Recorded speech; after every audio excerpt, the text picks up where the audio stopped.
जय श्री कृष्ण, जय श्री कृष्ण, जय श्री कृष्ण। जय राधा रानी की जय, जय सिया रामचंद्र की जय, जय वैष्णो माता की जय। आज माँ कात्यायनीर पुजो, आज महाषष्ठी। माँ कात्यायनीक नमः।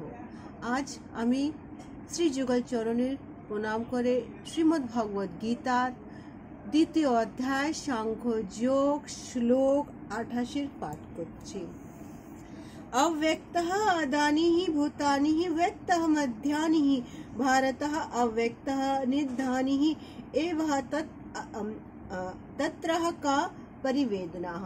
अनुवाद, एखाने श्रीकृष्ण अर्जुनके बोलছে, हे भारत। भारत अर्जुনের আরেকটি নাম। সমস্ত সৃষ্টি জীব উৎপন্ন হওয়ার আগে অপ্রকাশিতভাবে ছিল, তাদের স্থিতিকালে প্রকাশিত থাকে এবং বিনাশের পরে আবার অপ্রকাশিত হয়ে যায়।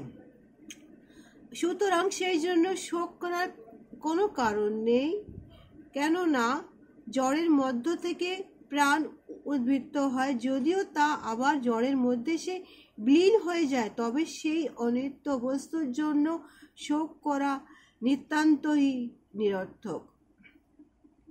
এখানে আবার শ্রীকৃষ্ণ বলছেন কি,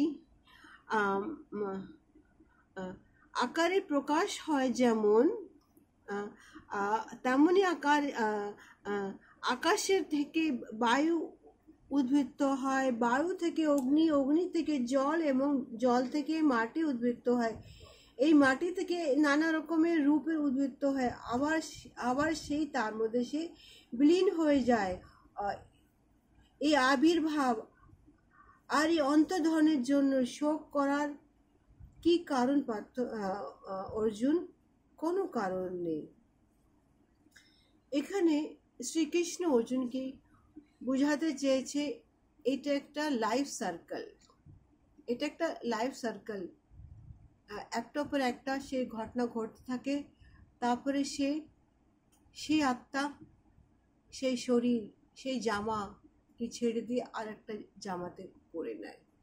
এখানে তুমি অর্জুন, তুমি শোক করো না, শোক করো না, এরা সবাই আমার মধ্যেই তো বিলীন হয়ে যাবে। এখানে শ্রীকৃষ্ণ অর্জুনকে বলছে, তুমি সমস্ত শোক, তোমার বাধা বিঘ্ন, তোমার দুঃখ, তোমার মোহ মায়া সব আমার চরণে দিয়ে দাও অর্জুন। তুমি শোক করো না, যুদ্ধ করো, যুদ্ধ করো। জয় শ্রীকৃষ্ণ। আগামী ব্লগে আরেকটি শ্লোক নিয়ে আসবেন।